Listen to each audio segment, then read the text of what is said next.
விஷயம் தெரியுங்களா? கஷ்டப்படுறோம். ஏடிஎம்ல போறதுக்கு எங்களால முடியுமா? திடீர்னு விடியறதுக்குள்ள இந்த 500 நோட்டு செல்லாது, 1000 நோட்டு செல்லாதுன்னா எப்படிங்க? கீழே தான் கொட்டணும், உப்பு கொட்டணும், அவ்வளவுதான். அமெரிக்க அதிபர் தேர்தல் முடிவுகள் அமெரிக்காவினுடைய பொருளாதாரத்தில் அங்க இருக்கிற பங்குச்சந்தைகளில் மிகப்பெரிய ஒரு வீழ்ச்சியை ஏற்படுத்தினால் அது உடனடியாக மற்ற நாடுகளினுடைய பொருளாதாரத்திலும் தனது தாக்கத்தை எதிரொலிக்கும். அப்படியாகத்தான் அது இந்தியாவிலும் எதிரொலித்திருக்க வேண்டும். ஆனால் இந்த மாற்றம் என்பது நேற்றுக்கு இரவே நிகழ்ந்துவிட்டது என்று சொல்லலாம். ஆம், பாரத பிரதமர் நரேந்திர மோடி அவர்கள் அறிவித்த இந்த அறிவிப்பு, முக்கிய அறிவிப்பு என்பது இந்திய பொருளாதாரத்தினுடைய மிகப்பெரிய புரட்சி என்றெல்லாம் வர்ணிக்கப்படுகிற அந்த அறிவிப்பு மிகப்பெரிய ஒரு தாக்கத்தை சாதாரண சாமானிய மக்களிடம் ஏற்படுத்தி இருக்கிறது. 500 ரூபாய் மற்றும் 1000 ரூபாய் நோட்டுகள் செல்லாது, தற்போது இருக்கிற நோட்டுகள் செல்லாது என்றும் புதிய நோட்டுகளை, அதாவது 500 மற்றும் 2000 ரூபாய் நோட்டுகளை இந்த பணத்தை கொடுத்து பெற்றுக்கொள்ளலாம் என்கிற இந்த அறிவிப்பு கருப்பு பண புழக்கத்தை முற்றிலுமாக தடுக்கக்கூடிய ஒரு நடவடிக்கை, பொருளாதார சீர்திருத்தம் என்றெல்லாம் சொல்லப்படுகிறது. ஆனால் இந்த நடவடிக்கை சாதாரண சாமானிய மக்களை இன்றைக்கு எப்படியெல்லாம் பாதித்திருக்கிறது, அதுவும் நேற்றிரவு 8:30 மணிக்கு அறிவித்துவிட்டு 12 மணி முதல் இந்த விவகாரம் அமலுக்கு வரும் என்று சொன்னால் மக்களும் வியாபாரிகளும் அன்றாடம் பணத்தை பயன்படுத்தக்கூடியவர்களும் எந்த அளவுக்கு மிகப்பெரிய பாதிப்புக்கு உள்ளாகி இருக்கிறார்கள் என்பது குறித்து இந்த சிறப்பு விவாத அமர்வில் நாம் விவாதிக்க இருக்கிறோம். இந்த அமர்வில் நம்மிடையே பங்கேற்று பேசுவதற்காக பொருளாதார நிபுணரான திரு சத்யகுமார் அவர்களும், இதே போன்று தமிழ்நாடு வணிகர் சங்கங்களின் பேரமைப்பு தலைவர் திரு விக்ரமராஜா அவர்களும், அனைத்து இந்திய காப்பீட்டுத்துறை ஊழியர்கள் அமைப்பைச் சேர்ந்த திரு ரமேஷ்குமார் அவர்களும் நம்முடைய அரங்கத்திற்கு வருகை தந்திருக்கிறார்கள். வணக்கம். விக்ரமராஜா, நிகழ்ச்சி உங்களிடமிருந்தே ஆரம்பிக்கலாம் நினைக்கிறேன். ஏன்னா இது அடிப்படையில சிறு வியாபாரிகள் பொதுமக்களோடு இயைந்து தங்களுடைய அன்றாட வாழ்க்கையை நடத்தக்கூடியவர்கள் அப்படிங்கிற காரணத்தினால இந்த நடவடிக்கை எந்த அளவுக்கு பாதிப்பை ஏற்படுத்தி இருக்கிறது? அதாவது நேற்று இந்த அறிவிப்பு வந்தவுடன் பெரிய அதிர்ச்சி வியாபாரிகள் மத்தியில் ஏற்பட்டது. வியாபாரிகள் மட்டுமல்ல, சாமானிய மக்களுக்கும் பொதுமக்களுக்கும் இந்த அதிர்ச்சி உறைந்து போனார்கள். குறிப்பாக இரவு வேளைகளில் பார்ப்பீர்கள், ஆனால் ஏடிஎம் எங்கு இருக்கிறது என்று தேடி சென்று நீண்ட வரிசையில் நின்று கொண்டு அவர்கள் எப்படியாவது இருக்கின்ற 5000 10,000 காப்பாற்றி விடுவோமா என்ற சிந்தனையோடு பார்க்கின்ற அவருடைய முகத்தை பார்க்கின்ற பொழுது இந்த பிரதிபலிப்பு தெரிந்தது. அதே போன்று வியாபாரிகள் மத்தியிலே இரவு வேளையிலே, விடிய காலையிலே கோயம்பேடு போன்ற மார்க்கெட்டுக்கு செல்ல வேண்டும், காய்கறி வாங்கப்பட வேண்டும், பழங்கள் வாங்கப்பட வேண்டும், பூக்கள் வாங்கப்பட வேண்டும். இந்த பொருள்கள் அழுகும் பொருள். இன்று விற்பனை செய்யவில்லை என்று சொன்னால் நாளை அந்த பொருளை வைத்துக்கொண்டு காப்பாற்ற முடியாது. இவர்களும் வாங்கியாக வேண்டும், அவர்களும் விற்றாக வேண்டும். இந்த பணம் செல்லுமா செல்லாதா என்ற அவநம்பிக்கையோடு வியாபாரிகள் 500 ரூபாய் 1000 ரூபாய் தாள்களை எடுத்து சென்று மார்க்கெட்டு செல்லுகின்றார்கள். அங்கு போன பிறகுதான் தெரிகிறது இது செல்லாது, வாங்க முடியாத நிலை ஏற்பட்ட சூழலிலே நாமும் பல்வேறு வணிகர்களை தொலைபேசியில் தொடர்பு கொண்டு பணத்தை பெற்றுக்கொண்டு பொருளை கொடுங்கள், வங்கி மூலமாக நாம் இதை மாற்றிக்கொள்ளலாம், வேறு மாற்று வழிக்காக மத்திய அரசை நாம் வலியுறுத்த இருக்கிறோம் என்று கேட்டுக்கொண்டு இணங்க இன்று பல கடைகள் அங்கே பொருள்களை 1000 ரூபாய் 500 ரூபாய் நோட்டுகளை வாங்கப்பட்டு பொருட்களை கொடுக்கப்பட்டது. நான் ஏன் இதை தெளிவாக இந்த 3 பொருள்களை குறிப்பிடுகிறேன் என்று சொன்னால், இது போன்ற பொருள்களை கோடிட்டு பார்க்க வேண்டும். சாமானியர்கள் மட்டுமே இதை பயன்படுத்தக்கூடிய வியாபாரம். சாதாரணமாக காய்கறி என்பது, பூ என்பதெல்லாம் முன்பு ஒரு 100 ரூபாய் 200 ரூபாய் கொண்டு போனாலே மார்க்கெட்டுக்கு செல்ல முடியும். இப்போ நிலை மாறப்பட்டு 1000 ரூபாய் 500 ரூபாய் நோட்டுகள் கொண்டு போனாலும் பொருள்களை வாங்கக்கூடிய ஒரு சூழல் ஏற்பட்டிருக்கிறது. இன்னைக்கு காலையில நியூஸ் 18 தமிழ்நாடு தொலைக்காட்சிக்கு பேட்டியளித்த தமிழக பாஜக தலைவர் தமிழிசை சவுந்தரராஜன் அவர்கள் சொன்னாங்க, இந்த மாதிரியான பொருளாதார சீர்திருத்தங்களை ஏற்றுக்கொள்வது என்பது ஒரு உடனடியான ஒரு அறிவிப்பு வருது, உடனடியாக அது நடைமுறைக்கு வருகிறது, அதை ஏற்றுக்கொள்கிறோம் என்று சொன்னால் சுனாமி மாதிரியான ஒரு பேரிடர் காலங்கள்ல என்ன மாதிரியான பாதிப்பு வந்தால் நாம் ஏற்றுக்கொள்வோமோ அதே மாதிரி இதையும் நம்ம ஏற்றுக்கணும் அப்படின்னு இல்ல, பாதிப்புகளை ஏற்றுக்கொள்ளணும்னா சுனாமி இயற்கையாக வருகிறது, ஆனால் இது செயற்கையாக வருகிறது. சுனாமிக்கும் இந்த அறிவிப்புக்கும் நிறைய வேறுபாடு. கருப்பு பண புழக்கத்தையும் கள்ளநோட்டு புழக்கத்தையும் தடுப்பதற்கான ஒரு நடவடிக்கை இது. இந்த நடவடிக்கையை இப்படி அதிரடியாகத்தான் செய்ய முடியும் அப்படின்னு தானே பிரதமர் சொல்றார். கருப்பு பணத்தை ஒழிக்கப்பட வேண்டும், கள்ளநோட்டை சுத்தமாக ஒழிக்கப்பட வேண்டும் என்பதிலே தமிழ்நாடு வணிகர் சங்க பேரமைப்புக்கு மாற்று கருத்தை கிடையாது. அவரோடு நாங்கள் ஒண்டி இருக்கிறோம், இதில் மாற்று கருத்து இல்லை. ஆனால் இந்த துறை சார்ந்த அமைச்சகம், நிதித்துறை அமைச்சகம் இருக்கிறது, அதிகாரிகள் இருக்கிறார்கள். எப்படி கருப்பு பணத்தை முழுமையாக ஒழிக்கப்பட வேண்டும், முடியும் என்ற சிந்தனை எழுந்திருக்க வேண்டும். குறிப்பாக இந்த வருமான வரி என்பது ஒரு எல்கைக்கு அப்பாற்பட்டிருக்கிறது. அதை பார்க்கின்ற பொழுது நமது அந்நிய நாடுகளோடு நம்ம நாட்டை ஒப்பிட்டு பார்க்கிறது அரசு. ஆனால் நம்ம நாட்டில் இருக்கின்ற நடுத்தர மக்கள் அதிகம் கொண்ட நாடு நமது இந்திய நாடு. ஏழை எளிய மக்கள் விவசாயிகளை கொண்ட நாடு நமது இந்திய நாடு. விவசாயிகளை பொறுத்தவரையிலே நாம் விவசாய பொருட்களுக்கு வரி இல்லை என்பதை தெளிவாக சொல்லி இருக்கிறோம். வரி கட்ட வேண்டியது இல்லை என்று சொல்லுகிறோம். ஆகவே அதிலே பழக்கப்பட்டவர்கள் இதை பழக்கத்துக்கு எடுத்து வர வேண்டும் என்று சொன்னால் வருமான வரியை வரைமுறை செய்வதன் மூலமாக மட்டும் கருப்பு பண புழக்கத்தையோ அல்லது கள்ளநோட்டு புழக்கத்தையோ தடுத்துட முடியும். இல்ல, கள்ளநோட்டு பழக்கம் என்பது அதாவது கருப்பு பணம் என்பது வேறு, அப்பாற்பட்டது. ஆனால் அந்த வருமான வரி சீர்திருத்தம் மட்டும் அதை சரி செஞ்சிடும், கட்டாயம் செய்ய முடியும். நீங்க நல்லா பாருங்க, வருமான வரி விதிப்பு என்பது சாதாரணமாக எத்தனை சதவீத மக்கள் நீ கெட்டுறோம், நம்ம ஓடி ஓடி விரட்டி விரட்டி பிடிச்சிக்கிட்டு இருக்காங்க அதிகாரிகள். நீங்க பாத்தீங்கன்னா சமீபத்தில் சென்னையிலே பிரமாண்டம் ஒரு நிறுவனத்தை 4 நாட்களாக அந்த கடையை அடைத்து வைத்துட்டு சோதனை செஞ்சாங்க. ஸோ அவங்களை பொறுத்தவரைக்கும் சோதனை செஞ்சு நாங்கள் கருப்பு பணத்தை பிடிக்கிறோம் என்ற எண்ணம். ஆனால் இந்த 4 நாட்களாக அந்த கடையினுடைய ஊழியர்கள் ஏறக்குறைய 3000-4000 ஊழியர்கள் அங்கே இருக்காங்க. அவங்க சாப்பாடு செலவு என்ன, சம்பள செலவு என்ன, போக்குவரத்து என்ன, அப்போ மேலும் அந்த வணிகன் அங்கே பாதிக்கப்படுகிறான். நிச்சயமா பேசலாம் திரு ரமேஷ்குமார்.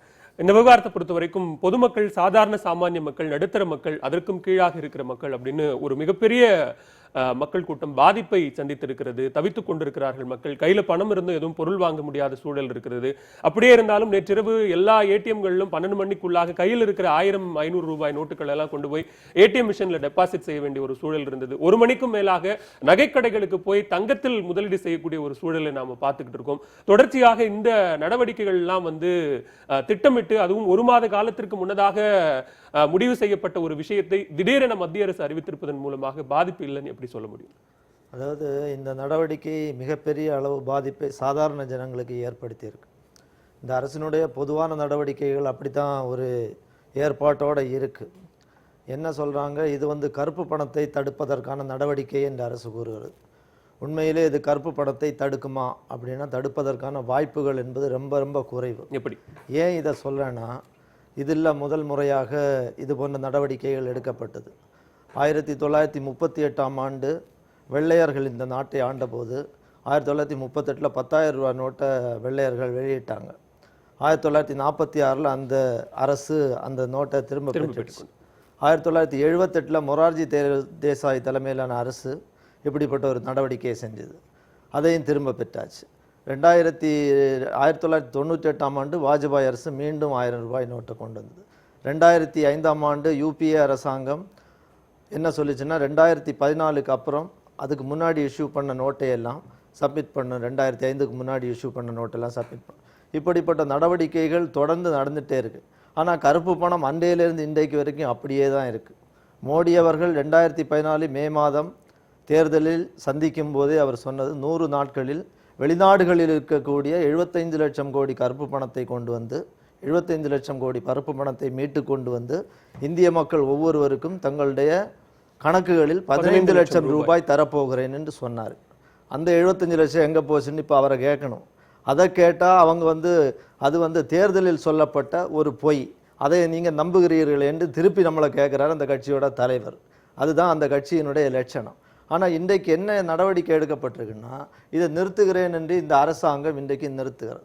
அதை மோடி அவர்கள் எப்போதும் செய்வதைப் போல தானே அந்த நடவடிக்கையை தொலைக்காட்சிகளில் தோன்றி இந்திய ஊடகங்கள் இன்றைக்கு அவர் is a poster boy for Indian ஊடகங்கள் அப்படி மாறி போச்சு. இன்றைக்கு எப்படி மக்களுடைய கருத்துகள் மறுதளிக்கப்பட்டு அமெரிக்க தேர்தல் உட்பட எப்படி நடக்கிறதோ அதே போல் இங்கே நடக்குது. இது கருப்பு பணத்தை ஒழிக்குமான்னு கேட்டால் ஒழிக்கிறதுக்கான வாய்ப்பில்லை. ஏன் நான் இதை சொல்கிறேன்னா, இன்றைக்குள்ள இந்திய பத்திரிகை ஒரு செய்தியை தாண்டி வந்திருக்கிறது. 500 ரூபாய் 1000 ரூபாய் போன்ற நோட்டுகள் இந்தியாவில் புழக்கத்தில் இருப்பது 23,000 கோடி ரூபாய் தான் என்று அந்த கணக்கு சொல்கிறது. அந்த கணக்கு எவ்வளவு தூரம் உண்மை என்பது சொல்லப்படுகிறது. அப்படி என்றால் 75 லட்சம் கோடி ரூபாய் வெளிநாடுகளில் பல்வேறு முதலீடுகளாக, இடங்களாக, அலுவலகங்களாக, நிறுவனங்களாக, தங்கங்களாக வாங்கி குவிக்கப்பட்டிருக்கிறது வெளிநாடுகளில். இங்கே இருக்கக்கூடிய 23,000 கோடியை பிடிக்கிறது என்பது சாதாரணமாக சுற்றுக்கு இருக்கக்கூடிய பணத்தை, ஜனங்கள் பயன்படுத்துகின்ற பணத்தை தடுப்பதற்காக இது வழி செய்கிறதை தவிர இது உண்மையிலேயே கருப்பு பணத்தை தடுக்குமா என்றால் தடுப்பதற்கான வாய்ப்புகள் இல்லை. சமீபத்தில் எல்லையில பாகிஸ்தான் மீது நடத்தப்பட்ட சர்ஜிக்கல் ஸ்ட்ரைக் மாதிரி இது ஒரு எக்கனாமிக்கல் சர்ஜிக்கல் ஸ்ட்ரைக் என்றெல்லாம் சொல்லப்படுகிறது. பொருளாதார துல்லிய தாக்குதலாக பிரதமர் மோடி அவர்கள் இந்த விவகாரத்தை கையில் எடுத்திருக்கிறார். இதன் மூலமாக இது ஒரு பொருளாதார புரட்சி என்றுதான் தொடர்ச்சியாக வர்ணித்துக் கொண்டிருக்கிறார்கள்.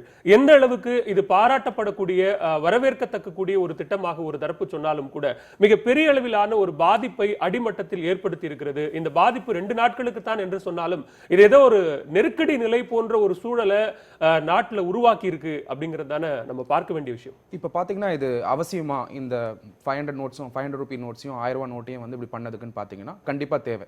இன்னைக்கு இந்தியாவோட ஸ்டாட்டிஸ்டிக்ஸ் எடுத்து பார்த்தீங்கன்னா 22% வந்து பாவர்ட்டி லைன்ல இருக்காங்க, அதாவது வறுமை கோட்டு கீழே இருக்காங்க. இவங்களை வந்து நம்ம காப்பாற்றணும், இவங்களை வந்து மேலே கொண்டு வரணும்னு சொன்னா அதுக்கு முக்கியமான விஷயம் எடுக்க வேண்டியது வந்து கருப்பு பணத்தை ஒழிப்பது. இரண்டாவது வந்து இன்னைக்கு டெரர் ஃபண்டிங் எல்லாமே பார்த்தீங்கன்னா கருப்பு பணம், அதாவது பிளாக் மணி வழியாக தான் ஃபண்டிங் ஆகிட்டு இருக்கிறது ஒரு ஸ்டாட்டிஸ்டிக்ஸ். அதாவது ஃபினான்ஷியல் இன்டெலிஜென்ஸ் யூனிட் பப்ளிஷ் பண்ணுற ரிப்போர்ட்ஸில் டெரர் ஃபண்டிங் வந்து அப்படி தான் ஆகிட்டு இருக்கு அப்படிங்கிற ரிப்போர்ட் சொல்கிறாங்க. ரெண்டாவது பாத்தீங்கன்னா அந்த டெரர் ஃபண்டிங்ல வந்து not only legal money is getting funded, அதாவது கவர்மெண்ட் இஷ்யூ பண்ண பணம் மட்டும் வந்து ஃபண்ட் ஆகல, அதாவது கவுண்டர் ஃபைட்ஸ் நோட்ஸும் வந்து அதுல ஃபண்ட் ஆகுதுன்றத நம்ம மறந்துடக்கூடாது. அப்படின்னும் போது இதை ஒழித்து கட்டணும் என்றால் 500 ரூபாய் நோட்டையும் 1000 ரூபாய் நோட்டையும் வந்து இப்ப இன்வாலிடேட் ஆகுனது ரைட். இல்ல, நீங்க ரைட் அப்படின்னு சொல்றது வந்து பொருளாதார ரீதியாக ஒரு பொருளாதார வல்லுநராக இந்த விஷயத்தை பார்க்கிற போது இது சரியான நடவடிக்கை. கருப்பு பணத்தை ஒழிக்கவோ அல்லது கள்ளநோட்டு புழக்கத்தை தடுக்கவோ இந்த அணுகுமுறை தான் ஒரு அரசனுடைய சரியான அணுகுமுறையாக இருக்கும் அப்படின்னு நிதித்துறை செயலாளர் தொடங்கி ரிசர்வ் வங்கி கவர்னர் தொடங்கி எல்லாருமே சொல்லக்கூடியது ஒரு பார்வையாக இருந்தால், இந்த 500 ரூபாய் நோட்டையும் 1000 ரூபாய் நோட்டையும் இன்றைக்கு விக்ரமராஜ் அவர்கள் குறிப்பிட்டது மாதிரி வியாபாரிகள் தொடங்கி பொதுமக்கள் தொடங்கி புழக்கத்தில் இருக்கக்கூடிய ஒரு விஷயத்தை திடீரென்று இன்னைக்கு என் கையில பணமா இருக்கிற விஷயம் நாளைக்கு வெறும் செல்லா காகிதம் அப்படின்னு நான் அதை கையில வைத்துக் கொண்டிருக்கிற போது இதுவே மிகப்பெரிய அளவிலான ஒரு பொருளாதார நெருக்கடியை, பண நெருக்கடியை மக்கள் மத்தியில் உண்டு பண்ற மாதிரியான ஒரு விஷயம் இல்லையா? கண்டிப்பா. அதனால தான் பிரதம மந்திரி அவர்கள் நாட்டுக்கு வந்து நேற்று பேசும்பொழுது அவர் கிளியரா என்ன சொல்லியிருந்தாருன்னா, இதனால சில கஷ்டங்கள் இருக்கும் மக்களுக்கு, என்னோட ஒத்துழைங்க அப்படின்னு சொன்னாரு. இது வந்து இந்த போராட்டமாகப்பட்டது வந்து கருப்பு பணத்தை ஒழிக்கும் போராட்டமாக இருப்பதால் உங்களுக்கு கஷ்டங்கள் வந்தாலும் அதுக்கு எனக்கு கோஆபரேட் பண்ணுங்க அப்படிங்கறத கிளியரா சொல்லியிருந்தாரு. அப்புறம் நிறைய பேர் கேட்கலாம், இப்போ ஏன் வந்து பிரதம மந்திரி வந்து 8 மணிக்கு சொல்லிட்டு 12 மணிக்குள்ள இன்வாலிடேட் ஆக்கினாரு அப்படின்னு சொல்லிட்டு, இது கஷ்டங்கள் கொடுக்குதுன்னு சொல்லிட்டு.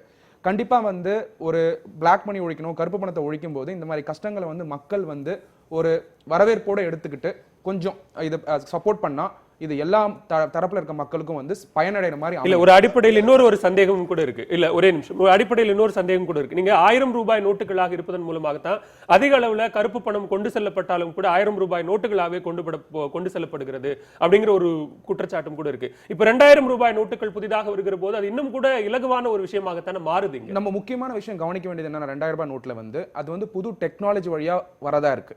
அதாவது நீ இப்போ 2000 ரூபாய் நோட்டை வந்து நிறைய ஸ்டேக் பண்ணியிருந்தாங்கன்னா அந்த டெக்னாலஜி, அது என்ன டெக்னாலஜின்னு சொல்லல, கவர்மெண்ட் வந்து அந்த டெக்னாலஜி, அந்த ஒரு some technology they are going to use which is not out, அந்த டெக்னாலஜி யூஸ் பண்ணி அந்த நோட்டை ட்ரேஸ் பண்ற அளவுக்கு ஒரு டெக்னாலஜி வரப்போகுது. அப்படின்னும் போது கருப்பு பணத்தை இன்னைக்கு வந்து கருப்பு பணம்னா என்ன அப்படின்னு பாத்தீங்கன்னா கருப்பா இருக்கிறது இல்ல, கருப்பு பணம்ன்றது வந்து அன்அக்கவுண்டட் ஒரு கேஷ் எக்கானமி தான் கருப்பு பணம் நம்ம சொல்றோம். அக்கவுண்ட் ஆகாதது எல்லாமே அக்கவுண்ட்டுக்கு கொண்டு வரதுக்கான வழிமுறை தான் இது. இன்ஃபேக்ட் இந்த ப்ரொசீஜர் வந்து பாத்தீங்கன்னா invalidation of 500 rupees and 1000, but it is a validation of financial inclusion project. தற்போது இருக்கிற பொருளாதார நடைமுறையில நாட்டில் நம்ம எப்படியெல்லாம் பொருளாதார வரையறையை நாம் செய்து வைத்திருக்கிறோம் மக்கள் மத்தியில, யார் மேல்தட்டு மக்கள், யார் கீழ்த்தட்டு மக்கள், யார் நடுத்தர மக்கள் நம்ம வரையறை செய்து வைத்திருக்கிறோமோ அவர்கள பெரும் பகுதி இங்கு பாதிப்புக்கு உள்ளாகிறார்கள். ஒரு 2 நாட்களாக இருந்தாலும் அது பெரும்பகுதி பாதிப்பு தான். ஏதோ இன்றைக்கு கல்யாணத்துக்கு பொருள் வாங்க போனவர்கள், வீட்டிற்கு பொருள் வாங்க போனவர்கள், ஆஸ்பத்திரிக்கு போனவங்க, வெளியூர்களுக்கு போக சென்றவர்கள் காலையிலிருந்து நம்ம தொடர்ச்சியாக பதிவு செய்து கொண்டிருக்கிறோம். எல்லாருமே பாதிப்புக்குள்ளானவர்கள். இப்படி ஒரு பாதிப்பை உருவாக்கித்தான் நாம ஒரு சீர்திருத்தத்தை கொண்டு வர முடியும்ங்கிறது எந்த வகையில சாத்தியமானது? எப்படி நாம் வந்து சுதந்திரத்தை வந்து கஷ்டப்பட்டு வாங்கினோமோ அதே போல கருப்பு பணத்தை ஒழிக்க வேண்டும் என்றால் அந்த சுதந்திரத்தை இந்த மாதிரி கடினங்களோட தான் வரணும்ங்கிற ஒரு, அதாவது சொல்ற மாதிரி சுதந்திரத்தை வாங்கும்போது பல உயிர்களை தியாகம் பண்ணி வாங்கணும். நீங்க அந்த சுதந்திரம் பேணி காக்கப்படுதானே இல்லை. சார் சொல்ற மாதிரி அப்பப்போ சுதந்திரம் வந்து போராடிக்கிட்டே இருக்கணும், சுதந்திரம் வாங்கிட்டே இருக்கிற மாதிரி கருத்தில் சொல்றாங்க. ஸோ அதாவது மக்கள் இப்போ சாதாரணமாக மக்கள் இந்த கோணத்தில் இருக்கிறாங்க. கருப்பு பணத்தை ஒழிக்கணும், அதில் மாற்றுக்கிறது கிடையாது. கள்ள நோட்டை ஒழிக்கப்பட வேண்டும், மாற்றுக்கிறது கிடையாது. அதே நேரத்தில் எப்படி வழிமுறைப்படுத்த வேண்டும். இப்போ சார் சொன்ன மாதிரி பல்வேறு முறை 1938 தொடங்கப்பட்டு இன்று வரைக்கும் அந்த ஸ்கீம் தோல்வி பெற்றுக்குன்னு சொன்னாங்க. ஆனால் இந்த ஸ்கீம் வெற்றி பெறணும்னா உண்மையிலேயே இன்னைக்கு பார்த்தீங்கன்னா கல்யாண வீட்டுக்கு போனீங்கன்னு சொன்னீங்களே, அதை விட மொய்க்கவரில் 500 ரூபா 1000 ரூபா காசு வச்சா அந்த காசு செல்லுமா செல்லாதா, இந்த அவநம்பிக்கையோடு மொய்க்கவரில் கொண்டு வைக்கிறாங்க. திருமண வீடுகளில் மேளம் வாசித்தவங்க, பூ கட்டினவங்க, திருமண வாடகை பொருள் மின்சாரத்துக்கு பணம் கட்ட வேண்டியவங்கலாம் மண்டபத்தோடு வெளியே வரும்போது பணம் வாங்க முடியல. ஸோ இவங்களால பணம் கொடுக்கப்பட முடியவில்லை. செக்கு கொடுக்கணும்னா அவங்க மேலே நம்பிக்கை ஏற்படாது. இந்த மாதிரி ஒரு தர்மச்சங்கடமான நிலையில் இருக்காங்க. இதை விட கொடுமை, ஒரு கடையில் போய் டீ குடிக்கிறார் நண்பர் ஒருத்தர், டீ குடிச்சிட்டு 500 ரூபாய் கொடுக்குறாங்க, டீ கடைக்காரர் அங்கே வாங்கப்படவில்லை. இதற்கு பிறகுதான் தமிழ்நாடு வணிக சங்கங்களுடைய பேரமைப்பு பல்வேறு சங்கத்தின் மூலமாக வியாபாரிகளிடத்து 500 ரூபாய் 1000 ரூபாய் தாளை வாங்கிக் கொள்ளுங்கள், வங்கி மூலமாக மாற்றிக்கொள்ளலாங்கிறது நாங்கள் ஒரு தைரியத்தை கொடுத்துருக்குறோம். இன்னொரு இடம் சாதாரணமாக ஒரு சின்ன மளிகை கடை இருக்குது, அங்கே போய் 1000 ரூபாய் நோட்டை கொடுக்குறாங்க, இவங்க வாங்க முடியவில்லை. அவர் சொல்லுகிறார், நான் வேணா பொருளை கடனாக தருகிறேன். பக்கத்துல இல்ல நீங்க சொல்லுகிற வழியில நீங்க சொல்லுகிற இப்ப நீங்க எடுத்திருக்கிற நடவடிக்கை ஒரு சரியான நடவடிக்கையாகவே இருந்தாலும் நாளைக்கு 11ஆம் தேதி காலையே வங்கிகள்லயோ அல்லது அலுவலகங்கள்லயோ போய் தன்னிடமிருந்து கொடுத்து அடையாள சான்றுகளை காண்பித்து பணத்தை கொடுத்து பழைய நோட்டுகளை கொடுத்து புது நோட்டுகளை மாற்றக்கூடிய நபர்களும் கூட அதிகபட்சமா 4000 ரூபாய்த்தான் மாற்றிக்கொள்ள முடியும் அப்படிங்கிற சிக்கலும் இருக்கிறது. இன்னொன்னு சொல்ல போனா அடையாள அட்டைகள் என்ன என்பதை அதுதான் நாங்க தெளிவா கேட்டிருக்கோம். பாரத பிரதமர் நரேந்திர மோடிஜி அவர்கள் சாமானிய மக்களை புரிந்து கொண்டு அடையாள அட்டை என்னென்ன, இந்த சட்டத்தினுடைய விதிமுறைகள் என்ன என்பதை எளிமைப்படுத்த வேண்டும் என்று தெளிவாக கேட்டிருக்கோம். இன்னொரு விஷயம், இப்போ சாதாரணமாக இப்போ சார் சொல்கிறாங்க இதுதான் சட்டம், இப்படி தான் நம்ம செஞ்சுப்போம். மரியாதைக்குரிய தமிழிசை சவுந்தரராஜன் அவர்கள் சொன்னதாக நீங்கள் சொன்னீங்க, சுனாமின்னு சொன்னாங்க. சார் சொன்னாங்க இது அதாவது விடுதலை போராட்டத்துக்கு போராடியது போல் இந்த சூழல்னு சொன்னாங்க. அதெல்லாம் இதில் தேவையில்லை. சாதாரணமாக நான் இன்னைக்கு வரி கட்ட வேண்டும் மக்கள், சாதாரணமாக சேவை வரின்னு ஒரு டேக்ஸை உள்ளே எடுத்துகிட்டு வந்தாங்க. உள்ளே எடுத்துகிட்டு வரும்போது நாங்கள் உள்பட கடுமையாக எல்லாரும் எதிர்த்தோம். ஆனால் அப்போ அந்த நிதியமைச்சர் என்ன சொன்னார்னா, அது ஏசி அறை செய்யப்பட்ட திருமண மண்டபங்கள் ஹோட்டலுக்கு மட்டுமே வரி விதிக்கிறோம், இந்த வரியினுடைய வருவாய் கல்விக்காக நாங்கள் செலவு பண்ண போகிறோம்னு சொன்னோடனே எல்லாரும் ஒத்துழைச்சோம். நல்லா புரிஞ்சுக்கிடுங்க. ஆனால் அந்த பைசா ஒரு பைசா கல்விக்காக போயிருக்கான்னு சொன்னால் இல்லை. ஆனால் இன்று சேவை வரி என்பது முழுமையாக 7% தான், 7% தான் சேவை வரி இல்லாமல். நீங்க சொல்ற எல்லாமே வந்து மத்திய பாரதிய ஜனதா அரசு சொல்லக்கூடிய அந்த பொருளாதார சீர்திருத்தம் அப்படிங்கிற ஒரு விஷயத்திற்குள்ளாகத்தான் அப்படியான ஒரு விஷயத்திற்குள்ளாகத்தான் வருகிறது என்று சொன்னால் இந்த மாதிரியான அதிரடி நடவடிக்கை எல்லாம் இருக்கும். அதையெல்லாம் ஏற்றுக்கொண்டால் தான் நாட்டினுடைய பொருளாதாரம் மேம்படும் அப்படிங்கிறதான மோடி அவர்களுடைய கூற்று. அதிரடியாக போட்டு ஏற்றுக்கொள்ள அவங்க அமல்படுத்த அவங்களுடைய நோக்கம் என்பது கரெக்ட் செய்யறாங்க. அதே நேரத்தில் நோக்கம் வெற்றி பெருமானி பார்க்கணும் இல்லையா?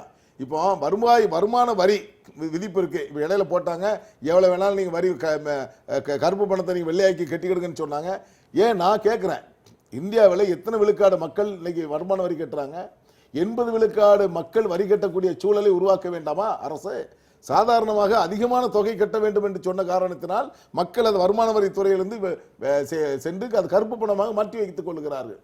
ஏன் இந்த வருமான வரி விதிப்பை மிக குறைந்த வகையில குறைக்கப்பட்டால் எல்லா மக்களும் வரி கட்ட வாய்ப்பு கிடைக்கும், எல்லா மக்களிடம் வெள்ளை பணம் இருக்கும், கருப்பு பணம் ஒழிவதற்கு முழுமையாக வெற்றி பெறாதான் முடியும். டாக்ஸேஷன் அப்படிங்கிற விவகாரத்துல இன்னும் அரசு சரியான நடவடிக்கைகள் எடுக்கல, அதுதான் வந்து இவ்வளவு பிரச்சனைகளுக்கும் காரணம் அப்படின்னு பார்க்க முடியுமா? அதுக்கு முன்னாடி சார் அவர் சொன்ன ஒரு விஷயத்தை, சத்யகுமார் சொன்ன ஒரு விஷயத்துக்கு சொன்னோம், ஏதோ தீவிரவாதிகள்லாம் 500 ரூபா 1000 ரூபா கட்ட கொண்டு போய் தான் ஆயுதம் வாங்குற மாதிரி. இன்றைக்கி இருக்கக்கூடிய தீவிரவாத நடவடிக்கைகள் எல்லாமே எலக்ட்ரானிக் ஃபண்ட் ட்ரான்ஸ்ஃபர் மூலமாக தான் நடக்குது, த்ரூ பார்ட்டிசிபேஷனரி நோட்ஸில் தான் நடக்குது. இது அரசுக்கு தெரியாதா? அப்போ இதை செஞ்சால் யார் கஷ்டப்படுவாங்கன்னு தெரியாதா? சாதாரண ஜனங்க தான் கஷ்டப்படுவாங்க. மிக உயர்ந்த வகுப்பினர், மிக பெரும் பணக்காரர்கள் எலக்ட்ரானிக் ஃபண்ட் ட்ரான்ஸ்ஃபர் உட்பட எல்லாம் செய்வாங்க. அவங்களுக்கு எந்த விதமான பிரச்சனையும் வரக்கூடாது, பாதிப்பும் வரக்கூடாதுன்னு இந்த அரசு நினைக்குது. நல்லது. ஆனால் அதே ஏழைக்கு ஏன் பாதிப்பு ஏற்படுத்தணும்? உண்மையிலே இந்த அரசாங்கம் கருப்பு பணத்தை தடுக்க வேண்டும் என்று உண்மையிலே நினைக்கிறது என்றால், கொஞ்ச நாள்களுக்கு முன்னால் உச்சநீதிமன்றம் ஒரு ஆணை வெளியிட்டது. என்ன சொல்லிச்சு இந்த அரசுக்கு? ஐயா, இந்தியாவில் பொதுத்துறை வங்கிகளில் 500 கோடிக்கு மேலே கடன் வாங்கி இருக்கிற பணத்தை திருப்பி கட்டாதவர்களுடைய பட்டியலை வெளியிடுங்கள் அப்படின்னு சொல்லிச்சு இந்த அரசுக்கு. இந்த அரசு உச்சநீதிமன்றத்தை மதிக்கிறதே இல்லை, அதுக்கான பட்டியலை வெளியிட முடியாது. அதுக்கு காரணம் என்ன சொன்னாங்க தெரியுமா? வெளியிட்டாச்சுன்னா அதை கடன் வாங்கினவங்க மனசு புண்படும் அப்படின்னு இந்த அரசாங்கம் சொல்லுது, ஆர்பிஐ சொல்லுது. இன்னைக்கு என்னது, இதை தடுத்தாச்சு. சாதாரண ஜனங்க எவ்வளோ கஷ்டப்படுறாங்கன்னு நம்ம பார்க்குறோம், எவ்வளோ அல்லாடுறாங்கன்னு பார்க்குறோம். காலையில் ஒரு பூ விற்கிற அம்மா வந்து அழுவுது. கேட்டேன், ஏம்மா அழுகுறேன்னு கேட்டால் அது காரணம் சொல்லுது. என்னன்னா, 2000 ரூபா கையில் இருக்குது, நாளைக்கு கோயம்பேடு மார்க்கெட்டில் போய் பூ வாங்கிட்டு வந்து விற்கணும் இந்த கோயில் முன்னாடி. இந்த கோயிலில் போடுற சாமிக்கு நான் விற்கிற பூ தான் வாங்கி போட வேண்டியிருக்கு. ஆனால் என்னால் இந்த 2000 கொண்டு போய் கோயம்பேட்டிலேருந்து பூ வாங்கிட்டு நாளைக்கு விற்க முடியாது. வங்கியில் போய் மாற்றிக்கலாம் வேணாம், நான் எங்கேயா போகிறது, போனால் நாளைக்கே கிடைச்சிருமா எனக்கு? அப்படி ஒரு நிலைமையை ஏற்படுத்தி இருக்கு சாதாரண ஜனங்கள். வரியை சரிக்கப்படுவதன் மூலம் பண்ணலாம். ஆனால் யாருக்கு வரி போடுவது இந்த அரசு அப்படின்னு பார்த்தா, சாதாரண ஜனங்களுக்கு தான் வரி மேலே வடிமேட்டு போட்டுட்டு இருக்கான். சர்வதேச சந்தையில் குரூட் ஆயில் விலை குறையுது, விலை குறைஞ்சது $45 ஆகுது. 9 வாட்டி இந்த அரசாங்கம் பெட்ரோல் விலை ஏற்றி இருக்கு. இன்னைக்கு 68 ரூபா, $45 சர்வதேச சந்தையில் விட்டாலும் இங்கே 68 ரூபா, 69 ரூபா, $150 போனாலும் 68 ரூபான்னா இந்த அரசாங்கம் சாதாரண ஜனங்களை வஞ்சிக்கின்ற வேலையை செய்யுது. அதேதான் இந்த அரசாங்கம் தொடர்ந்து இங்க அடித்தட்டு மக்கள் பாதிக்கப்பட்டாலும் கவலை இல்லை. ஆனா யாரோ ஒரு சாராருக்கு ஃபேவர் பண்ணக்கூடிய ஒரு இடத்துல தான் வந்து மத்திய அரசு செயல்பட்டுக்கிட்டு இருக்கு தொடர்ச்சியா. அந்த ஃபேவரிசம் அப்படிங்கிறது வந்து இந்த விஷயங்கள் மூலமாக பாதிப்பு அப்படிங்கிறது நீங்க சொன்ன பாதிப்பாக இருந்தாலும் சரி, நான் ஏற்கனவே மேற்கோள் காட்டின பாதிப்புகளாக இருந்தாலும் சரி, அது பாதிப்படைந்தாலும் அடித்தட்டு மக்களுக்கும் அது நடுத்தர வர்க்கத்துக்குமாகத்தான் இருக்கும். ஒரு குறிப்பிட்ட சாராருக்கு இது வந்து எந்த வகையிலும் பாதிப்பே ஏற்படாது. அவர்களுக்காக செய்யப்பட்ட ஒரு ஃபேவரிசம் அப்படின்னு இதையும் பார்க்கக்கூடாது. இப்போ பார்த்தீங்கன்னா த ஒயர் அப்படிங்கிற ஒரு மேகசின் வெளிப்பட்ட ஆர்டிக்கல் காலையில் படித்தப்போ அதில் 16 billion numbers of 500 rupees notes அப்படின்னு சொல்லியிருக்காங்க கவுண்ட். அந்த 16.5 பில்லியன் நோட்ஸ் வந்து 500 ரூபா நோட்டு வந்து கணக்குக்கு வராமையோ கணக்குக்கு வந்ததோ இருக்குது. அந்த ஸ்டாட்டிஸ்டிக்ஸ் எல்லாம் வந்து RBI கிட்ட இருக்குது, எல்லாமே இருக்குது. இப்போ பார்த்தீங்கன்னா இந்த செயல்படுத்துறதுக்கு முன்னாடி கவர்மெண்ட் வந்து டெஃபினட்டாக எவ்வளோ டேட்டா, எவ்வளோ 500 ரூபா நோட் அக்கௌண்ட் ஆயிருக்கு பேங்கிங் சேனலில், எவ்வளோ 1000 ரூபா நோட் அக்கௌண்ட் ஆயிருக்கு, எவ்வளோ அக்கௌண்ட் ஆலை அப்படிங்கிற ஸ்டாட்டிஸ்டிக்ஸ் வச்சிருக்காங்க. இப்போ கவர்மெண்டோட அஜெண்டா பார்த்தீங்கன்னா ஃபர்ஸ்ட் வந்து இன்கம் டேக்ஸ் ரிட்டர்ன் ஃபைல் பண்ணது, பிளஸ் இன்கம் டிஸ்க்ளோஷர் ஸ்கீம்ல வந்து எவ்வளோ டிஸ்க்ளோஸ் பண்ணியிருக்கீங்க, அந்த 45% டாக்ஸ் பே பண்ணி, அதுக்கப்புறம் இப்போ எவ்வளோ வந்து பேங்கிங் சேனலில் கொண்டு வர போறாங்கன்றத ஒரு நபரையும் பார்த்து அனலைஸ் பண்ணி சப்சிக்வெண்ட் நோட்டீஸ் விடுறது. இப்போ நம்ம டாக்ஸேஷன் சிஸ்டம் பற்றி பேசிட்டு இருந்தோம்.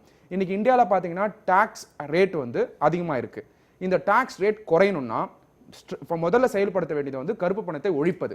கருப்பு பணத்தை ஒழிச்சு பேங்கிங் சேனல்ல எல்லா பணத்தையும் கொண்டு வரும்போது எல்லாமே பேங்கிங் டிரான்சாக்ஷன் இருந்ததுன்னா அப்ப என்ன ஆகும்னா ரேட்டை வந்து குறைக்கிறதுக்கான அதையும் தான் இல்ல ரமேஷ்குமார் தெளிவுபடுத்தினாங்க.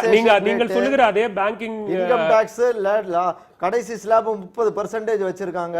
என்ன டாக்ஸேஷன் இதா இருக்கு இந்தியாவில்? அதே வங்கிகளினுடைய சீர்திருத்தத்திலும் அவர் ஒரு விஷயத்தை மேற்கோள் காட்டினார். அப்படி நீங்க கடன் வாங்கின ஆட்களினுடைய பட்டியலை நீங்க கொடுக்கலாமே, கடன் வாங்கியவர்களிடம் நீங்கள் முதல்ல, கடன் ஏய்ப்பு செய்தவர்களிடம் நீங்க முதல்ல அதை வசூலிக்கலாமே. அந்த மாதிரியான நடவடிக்கைகளும் கூட இந்த சீர்திருத்தத்துக்கு உள்ளதான வரும். ஆனா அதெல்லாம் செய்யலையே அப்படிங்கறத நீங்க பிரச்சனை. 5000 10,000 நகை ஈடு வச்சிருக்கிறவங்க பேரை போட்டு பத்திரிகையில பக்கமா விளம்பரம் வந்துகிட்டு இருக்கோம். சாமானியனை வந்து எப்படி வேணாலும் விளம்பரம் படுத்தலாம். மல்டி மில்லியனர் அதை தாண்டியவர்களை விளம்பரப்படுத்த முடியாத நிலைமையில் இருக்கு. 500 கோடிக்கு மேல வாங்கி லிஸ்ட் போட மாட்டேன் அப்படின்னு அரசாங்கம் சொல்லுது. இப்போ டாக்ஸேஷன் ரேட் சார் சொன்ன மாதிரி அதிகமாக தான் இருக்கு கண்ட்ரியில. இப்போ இது குறையணும்னா வழி என்ன? இப்போ வந்து கருப்பு பணத்தை இந்த 500 ரூபா நோட்டையும் 1000 நோட்டையும் இன்வாலிடேட் பண்ணாம வேற ஏதாவது மெக்கானிசம் சொல்லுங்க. It is not possible to implement in India. ஏன்னா இங்க வேண்டாம், இந்த விஷயத்தை செய்ய வேண்டாம் அப்படின்னு நீங்க யாருமே சொல்லல. செய்வதற்கான போதுமான ஒரு கால அவகாசம், மக்கள் பாதிப்புக்கு உள்ளாகாத வகையிலான ஒரு கால அவகாசம், அந்த மாதிரியான எந்த விஷயங்களுமே இல்லாம அதிரடியாக 8:30 மணிக்கு ஒரு அறிவிப்பு வரும், 12 மணிக்குள்ளாக உங்கள் கையில் இருக்கிற பணம் செல்லாது என்று சொன்னால் இதை விட பெரிய ஒரு நெருக்கடி நிலையை எப்படி உருவாக்கிட முடியும்? வந்து ஒரு அதிர்ச்சி முடிவு அவர் எடுத்தாருன்னா வெரி சிம்பிள். அவருக்கும் வந்து மக்களுக்கு வந்து கன்வீன் கொடுக்கணும்ன்றது அவரோட எண்ணமாவும் இருக்கும். ஆனா இதை ஏன் அதிர்ச்சியா சொன்னாருன்னா, கால அவகாசம் கொடுத்தால் பணப்புழக்கமாகப்பட்டது போய் சேர்ந்து அது வந்து இருக்கிறது வந்து மூவ் ஆயிடும் அப்படின்றதுக்காக ஒரே ஸ்ட்ரோக்ல ரொம்ப சிம்பிளா கேக்குறேன். ஒரு சாதாரண மக்கள், ஒரு சாமானிய மக்கள் கையில 500 ரூபாய் பணம் தான் இருக்கிறது. விடிந்தா ஹோட்டல்ல போய் சாப்பிடறதுக்கு என்னிடம் இருக்கிற அந்த பணம் தான் 500 ரூபாய். ஆனால் நான் பசியோட அந்த ஹோட்டலுக்கு போய் 500 ரூபாய் கொடுத்தா எனக்கு உணவு தரப்பட மாட்டாது. இதுதான் அந்த நீங்கள் சொல்லுகிற அந்த வருத்தத்திற்கும் அந்த விஷயத்திற்கும் உட்பட்டதா? கண்டிப்பா. அதனாலதான் வந்து பிரதம மந்திரி வந்து அந்த விஷயத்தை பொறுத்த வரைக்கும் அவரே வந்து கோஆபரேட் பண்ணுங்க, கடினங்கள் இருக்கு அப்படிங்கறத சொல்லியிருக்காரு. ஏன்னா அது ஒத்துக்க வேண்டிய விஷயம் தான். கண்டிப்பா சாமானிய மக்கள் எல்லாருமே கஷ்டப்படுறாங்க, அது இல்லைன்னு சொல்ல வரல. பட் இந்த கஷ்டமாகப்பட்டது அவங்களுக்கு பலனை கொடுக்கும் என்பது ஒரு தற்காலிக கஷ்டம் தான். 2 நாள் நீங்க கஷ்டப்பட்டுட்டீங்கன்னா அதுக்கப்புறம் நாட்டில் இருக்கிற கருப்பு பணத்தை எல்லாம் ஒழிச்சிடலாம். ஒரே ஒரு விஷயம் இந்த அரசாங்கத்தை, இது வந்து வள்ளுவர் சொல்லியிருக்காரு, நோய் நாடி நோய் முதல் நாடி அது தணிக்கும், வாய் நாடி வாய்ப்பச் செயல். உண்மையிலே இந்த அரசாங்கத்துக்கு கருப்பு பணத்தை ஒழிக்க வேண்டும் என்கிற எண்ணம் இருக்குதுன்னா உலகத்தில் 60 நாடுகளுக்கிட்ட டபுள் டாக்ஸேஷன் ட்ரீட்டி வச்சிருக்கான். ஏன் அதை க்ளோஸ் பண்ணல? 75 லட்சம் கோடி ஃபாரின்ல இருக்கு, ஏன் அதை கொண்டு வரதுக்கான முயற்சி எடுக்கல? 11 லட்சம் கோடி பப்ளிக் செக்டர் பேங்குக்கு வாங்கி கட்டாம இருக்கிற ஆள் இருக்காங்க. டாக்ஸ் கட்ட வேண்டிய டாக்ஸ் பாக்கி நிற்கிறது 4 லட்சம் கோடிக்கு மேலே இருக்குன்னு பார்லமெண்ட்ல மினிஸ்டர் பேசுறாரு. இதையெல்லாம் வசூல் பண்றதுக்கு இந்த அரசாங்கத்துக்கு பொலிட்டிக்கல் வில் இருக்கா இல்லையா அப்படின்றது மிகப்பெரிய பலவான்கள் இருக்கக்கூடிய அரசு. நான் அந்த விவாதத்துக்கு வரல. நான் கேட்குற கேள்வியே, இதையெல்லாம் செய்யாத ஒரு அரசு டபுள் டாக்ஸேஷன் ட்ரீட்டியை அவாய்ட் பண்ண மாட்டேன், வெளிநாட்டிலிருந்து பணத்தை கொண்டு வருவதற்கு முயற்சி, பனாமாவிலிருந்து லிஸ்ட் வந்திருக்கு எவன் எல்லாம் அங்கே பணத்தை சேர்த்து வச்சிருக்கான்னு. HSBC பேங்க் கொடுத்துருக்கான். இந்த அரசாங்கம் என்ன பண்ணியிருக்கு? 2 வருஷமா பேசலாம். நீங்கள் எந்த நடவடிக்கையும் எடுக்கல. நிச்சயமாக நீங்கள் முன்வைத்திருக்கிற அத்தனை கேள்விகளுக்குமான பதிலை நாம சத்யகுமாரிடமே கேட்டு பெறலாம். ஒரு சிறிய இடைவேளைக்கு பிறகு சிறப்பு விவாதம் தொடரும். எவ்வளவு ஜனம் நிக்க தெரியுங்களா? கஷ்டப்படுறோம். ஏடிஎம்ல போறதுக்கு எங்களால முடியுமா? திடீர்னு விடியறதுக்குள்ள இந்த 500 ரூபா நோட்டு செல்லாது, 1000 ரூபா நோட்டு செல்லாதுன்னா எப்படிங்க? கீழே தான் கொட்டணும், உப்பு கொட்டணும், அவ்வளவுதான். எவ்வளவு ஜனம் நிக்க தெரியுங்களா? கஷ்டப்படுறோம். ஏடிஎம்ல போறதுக்கு எங்களால முடியுமா? திடீர்னு விடியறதுக்குள்ள இந்த 500 ரூபா நோட்டு செல்லாது, 1000 ரூபா நோட்டு செல்லாதுன்னா எப்படிங்க? கீழே தான் கொட்டணும், உப்பு கொட்டணும், அவ்வளவுதான். தவிக்கும் சாமானியர்கள் சிறப்பு விவாதம் தொடர்கிறது. நேற்றிரவு பிரதமர் மோடியினுடைய அறிவிப்பு இன்று மிகப்பெரிய ஒரு மாற்றத்தை ஏற்படுத்தி இருக்கிறது. கருப்பு பணப்புழக்கத்தை, கருப்பு பணத்தை மீட்டெடுப்பதற்கான அல்லது கட்டுப்படுத்துவதற்கான நடவடிக்கை என்று சொல்லப்பட்ட இந்த அறிவிப்பு என்பது சாதாரண சாமானிய மக்களை எந்த அளவுக்கு பாதித்திருக்கிறது. இன்றைக்கும் நாளைக்கும் வங்கிகளுக்கு விடுமுறை அறிவிக்கப்பட்டிருக்கிறது. ஏடிஎம் மையங்கள் செயல்படாது, கையில் இருக்கிற 500 ரூபாய் 1000 ரூபாய் நோட்டுகள் செல்லாது என்கிற இந்த அறிவிப்பு எந்த அளவுக்கான பாதிப்புகளை ஏற்படுத்தி இருக்கிறது என்பது குறித்து இந்த அமர்வில் பேசிக் கொண்டிருக்கிறோம். சத்யகுமார், ரமேஷ்குமார் அவர்கள் பட்டியலிட்ட அந்த கேள்விகள் என்பது நியாயமான கேள்விகள் தான். இரட்டை வரி விதிப்பு முறையிலிருந்து பல விஷயங்களை செய்ய வேண்டிய அரசாங்கம் இன்னும் அதை கொள்கை முடிவுகளாக கூட பேசாமல் இருந்து கொண்டிருக்கிறது. ஆனால் இந்த நடவடிக்கைகளின் மூலமாக அதையெல்லாம் எப்படி சரி செய்ய முடியும் அப்படின்னு கேட்கிறேன். இப்போ பாத்தீங்கன்னா முதல்ல அந்த கவர்மெண்ட் வந்ததுக்கு அப்புறம் பாத்தீங்கன்னா SIT ஸ்பெஷல் இன்வெஸ்டிகேஷன் டீம் சொல்லிட்டு சுவிட்சர்லாந்துக்கு விசிட் பண்ணாங்க இன்கம் டாக்ஸ் ஆஃபீஷியல்ஸ். அந்த விசிட் பண்ணும்போது முக்கியமான சில டெசிஷன்ஸ் எடுத்து பார்த்தீங்கன்னா ஷேரிங் ஆஃப் இன்ஃபர்மேஷன். அது மட்டும் இல்லாமல் பிரதம மந்திரி கிட்டத்தட்ட 43 கண்ட்ரிக்கு மேலே ட்ராவல் பண்ணியிருக்காரு. எல்லா கண்ட்ரியோட டிப்ளமேட்டிக் ட்ராக் ரெக்கார்ட்ஸும் எடுத்து பாருங்க. 3 ட்ராக் ரெக்கார்ட்ஸ் இருக்கு, ட்ராக் 1, ட்ராக் 2, ட்ராக் 3 சொல்லிட்டு. அதில் எல்லா டிப்ளமேட்டிக் ட்ராக் ரெக்கார்ட்ஸ்லையும் எஸ்பெஷலாக டாக்ஸ் ஹேவன்ஸ், அதாவது ஒரு மொரீஷியஸ் மாதிரி கண்ட்ரிஸ் எல்லாம் விசிட் பண்ணும்போது, அந்த மாதிரி கண்ட்ரிஸ் விசிட் பண்ணும்போது அவர் எக்ஸ்சேஞ்ச் ஆஃப் இன்ஃபர்மேஷன், நீங்கள் உங்கள் பேங்க்ஸ் ஃபினான்ஷியல் இன்ஸ்டிடியூஷன்ஸ் இருக்கு, அந்த இன்ஃபர்மேஷன் எனக்கு கொடுங்க, என்னோட பேங்க்ல இருக்கிறது நான் தரேன் அப்படின்றத பற்றி பேசியிருக்காரு. ரெண்டாவது விஷயம் என்னன்னா, இது எப்படி செயல்படுத்த போறாரு அப்படின்னும் போது எல்லா விஷயங்களும் ஒரே நேரத்தில் இம்ப்ளிமெண்ட் பண்ண முடியாது. முதல்ல டொமஸ்டிக்ல கிளீனப் பண்ணிட்டு இன்டர்நேஷனல் லெவலில் எப்படி கிளீனப் பண்ணுவாருன்னா, அந்தந்த கண்ட்ரியில் விசிட் பண்ணும்போது இப்போ என்ன பண்ணுவார், அடுத்தாப்புல அடுத்த மினிஸ்டர்ஸ் அமைச்சு நெகோசியேஷன்ஸ் பண்ணி CRS உலக லெவலில் இது நடந்துகிட்டு இருக்கு. OECD அப்படிங்கிற ஒரு அமைப்பு CRS காமன் ரிப்போர்ட்டிங் ஸ்டாண்டர்ட்ஸ் அப்படின்னு ஒன்று இன்ட்ரடியூஸ் பண்ணியிருக்காங்க. அது இந்தியா கைப்பற்றதா இருக்காங்க. அந்த CRS என்ன பண்ண போறாருன்னா, மற்ற கண்ட்ரீஸ்ல போய் இம்ப்ளிமெண்ட் பண்ணி சைன் அப் பண்ணி அந்த அக்ரிமெண்ட்ல அந்த financial institutions Indian account holders உடைய டீடைல்ஸ் 2 லேயர் வரைக்கும் எடுக்கிற மாதிரி ஒரு இன்ஃபர்மேஷன்ஸ்லாம் நீங்க பட்டியலிடுற இந்த விவகாரம் முழுக்க நீங்க சொல்கிற அந்த பரிமாற்றங்கள், பட்டியல் பரிமாற்றங்கள் எல்லாமே இன்றைக்கு 500 ரூபாய் 1000 ரூபாய் முதலீட்டை போட்டு ஒரு 100 ரூபாய் 200 ரூபாய் சம்பாதிக்கிற சிறு வியாபாரிக்கோ அல்லது கையில் இருக்கிற 500 ரூபாய் வைத்துத்தான் இன்னும் 2 நாட்களுக்கு வாழ்க்கை நடத்த வேண்டும் என்கிற ஒரு நிலைமையில் இருக்கிற குடும்பங்களுக்கோ எந்த அளவுக்கு சாத்தியமான ஒன்று? கச்சிதமா சிறு வியாபாரிகளுக்கும் குடும்பங்களுக்கும் இது கஷ்டம் இருக்கு. இது 2 நாளைக்கு தான். ஆனா இதோட பலனாகப்பட்டது அவங்களுடைய குழந்தைகளுக்கும் சுற்றி இருப்பவருக்கும் காலகாலமாக வரப்போகின்றது என்பதை நம்ம மறுத்து. நீங்கள் சொல்லுகிற அதே அந்த 2 நாள் பாதிப்புக்கு உள்ளாகிறவர்கள் கிட்ட தான் கருப்பு பணம் இருக்கு அப்படின்ற ஒரு கோணமும் இதுல சேர்ந்து வருது இல்லையா? இல்ல, கண்டிப்பா இருக்காது. ஏன்னா இன்னைக்கு ஸ்டாட்டிஸ்டிக்ஸ் படி பாத்தீங்கன்னா உங்களுக்கு கருப்பு பணமாகப்பட்டது one of the statistics expert சொல்றது பாத்தீங்கன்னா ஒரு 2% to 3% ஆஃப் த பாப்புலேஷன் கிட்ட தான் இருக்கிற மாதிரி ஒரு ஸ்டாட்டிஸ்டிக்ஸ் இருக்கு. அப்படின்னும் போது கண்டிப்பாக 90% இருக்கவங்களுக்கு 90% பாப்புலேஷனுக்கு கண்டிப்பா இதனால பாதிப்பாகப்பட்டது 2 நாளைக்கு இருக்குமே தவிர ஃபியூச்சர்ல நல்லா. இதனால என்ன ஆக போகுது அப்படின்னு ஒரு நிமிஷம். இதனால என்ன ஆக போகுது, இந்த கருப்பு பணத்தை ஒழித்தால் கவர்மெண்ட் பள்ளிக்கூடம் நல்ல இன்ஃப்ராஸ்ட்ரக்சர் இருக்க போகுது, ரோடு நல்லா இருக்க போகுது, ஏசி பஸ்ஸஸ் ஓடும், அப்புறம் ஏர் ஃபெசிலிட்டிஸ் இருக்கும், எஜுகேஷன் இன்ஸ்டிடியூஷன் இன்டர்நேஷனல் லெவலில் போகும். இதுக்காக 2 நாட்கள் பொதுமக்கள் கொஞ்சம் இந்த கஷ்டத்தை தாங்கி சரி பண்ணிட்டாங்கன்னா ஃபியூச்சர்ல அவங்களோட குழந்தைகளுக்கு கல்வி. அதாவது 2 நாட்கள் சாப்பிட வேலாமா நீ கேட்ட கேள்விக்கு சார் இன்னும் பதிலே சொல்லலை. 2 நாளைக்கு சாப்பிடாமல் இருக்கலாமா? அதாவது எளிமை சட்டங்கள் போட வேண்டும்னு சொன்னா மக்கள் பாதிக்கப்படாத வண்ணம் தான் சட்டங்கள் இருக்கப்பட வேண்டும். ஒரு புயல் வருதுன்னா புயல்ல பாதிப்பு ஏற்படுகிறது, அந்த புயலும் பாதிப்பு ஏற்படாமல் இருக்கிறது தான் அரசு முன்னேற்பாடு செய்கிறாங்க. மக்களை பாதுகாக்கணும் போனுங்கிறது இருக்காங்க. ஸோ இந்த பணம் இப்படி ஒரு சட்டத்தை போட போகிறோன்னு சொன்னால் சாதாரணமாக 500 ரூபா பாக்கெட்டில் வச்சுருப்பாங்க, அது செல்லாத பணமாக இருக்கும், ஹோட்டலில் சாப்பிட முடியாது. ஸோ அன்று உணவு சாப்பிடுவதற்கு வழி இல்லாமல் அவர் கையேந்தக்கூடிய சூழல் ஏற்பட்டுவிடும். ஆனால் அந்த அரசு திட்டமிடுகின்ற பொழுது எப்படி கருப்பு பணத்தை ஒழிக்கப்பட வேண்டும், நாங்கள் கோட்டிக்கிட்டே வரோம் ஆரம்பத்திலிருந்து. வரி விகிதம், ஏன்னா இப்போ எல்லாம் GST போட்டுக்கிட்டு இருக்காங்க, எல்லாமே தெரியும். வரி விகிதத்தை மட்டுமே கோடிட்டு அரசு செயல்படுத்தக்கூடாது. வரி விகிதத்தை குறைக்கப்பட்டால்தான் இந்த சட்டங்கள் எல்லாம் அரசு ஜெயிக்க முடியும். இதான் உண்மை நிலவரம். அது இன்னொரு விஷயம். இப்போ இந்தியா மணி எல்லாத்துக்கிட்டையுமே 1000 ரூபாய் தாள் 500 ரூபாய் தாள் செல்லாதுங்கிறதுலாம் நமக்கு லாஸ்ட் மினிட்ல தெரியும். ஒரு சில அதிகபட்சமான பணங்கள் வச்சிருக்கிறவங்க அதே வேலையில் இருக்கிறவங்களுக்கு முன்னாடியே தெரியும். ஸோ அவங்களாம் இந்த ஒவ்வொரு நாட்டுடைய டாலர், அமெரிக்க டாலர் போன்ற டாலர்களை வாங்கி வைத்திருக்கிறார்கள். அதை எப்படி செய்ய போறாங்கன்னு சார் விளக்கம் சொன்னா நல்லா இருக்கும். ஏன்னா இப்போ இந்தியா மணிக்கு தாண்டி டாலருக்கு போயிட்டாங்க எல்லாருமே. இந்த மாதிரி நிலைப்பாட்டில் இருக்காங்க. ஆனால் சாமானிய வணிகர்களும் சாமானிய பொதுமக்களும் என்று அல்லோல் பட்டு கொண்டிருக்கிறார்கள். இதை பார்க்கின்ற பொழுது என்ன, அதாவது இப்ப நாடு என்ன நிலைமை, என்ன நடந்துகிட்டு இருக்குன்னே தெரியாத வகையில் போய்கிட்டு இருக்கு. ரமேஷ்குமார், 2017 ஜனவரி 1ஆம் தேதி எல்லாரோட அக்கௌண்ட்லயும் ஒரு 15 லட்சம் ரூபாய் வந்து கிரெடிட் ஆயிடும். செய்து கொண்டிருக்கிற ஒரு பொருளாதார புரட்சிக்கு, நடவடிக்கைகளுக்கெல்லாம் அதுதான் வந்து தீர்வா இருக்கும் அப்படிங்கிற மாதிரி நிறைய விமர்சனங்கள் தொடர்ச்சியா சமூக வலைதளங்கள்ல முன்வைக்கப்படுகிறது. ஒருவேளை 2017 மிகப்பெரிய அளவிலான ஒரு பொருளாதார மாற்றத்தை இந்தியா சந்திக்குமா அப்படிங்கிற கேள்வியும் இதனூடாக எழுப்பப்படுகிறது. சுருக்கமா பொருளாதார மாற்றம் யாருக்காக நடத்தப்படுகிறது என்றால் இந்தியன் கார்ப்பரேட்ஸுக்காக நடத்தப்படுகிறது இந்த அரசால். அதில் மாற்றங்கள் ஏற்படுத்தலாம் அப்படின்றது தான் இருக்குது. ஆனால் உண்மையிலே கருப்பு பணத்தை ஒழிக்க வேண்டும் என்பது வரவேற்கத்தக்க அம்சம். ஆனால் இவங்க ஒழிக்கிறது கருப்பு பணமா இல்லை ஜனங்களுடைய வாழ்க்கையா என்பது தான் கேள்வி. இன்றைக்கு 45 லட்சம் பேர் தான் இன்கம் டேக்ஸ் கட்டுறதா ஒரு கணக்கு இருக்குது இந்தியாவில், அரசினுடைய கணக்கு. 30% வரி போடப்படுகிறது, கடைசி ஸ்லாபாக போடப்படுகிறது. அதாவது 10 லட்சம் ரூபாய்க்கு மேலே சம்பாதிக்கக்கூடியவர் 30% இன்கம் டேக்ஸ் கட்டணும். 1000 கோடி சம்பாதிக்கிற அம்பானியும் 30% தான் கட்டணும்.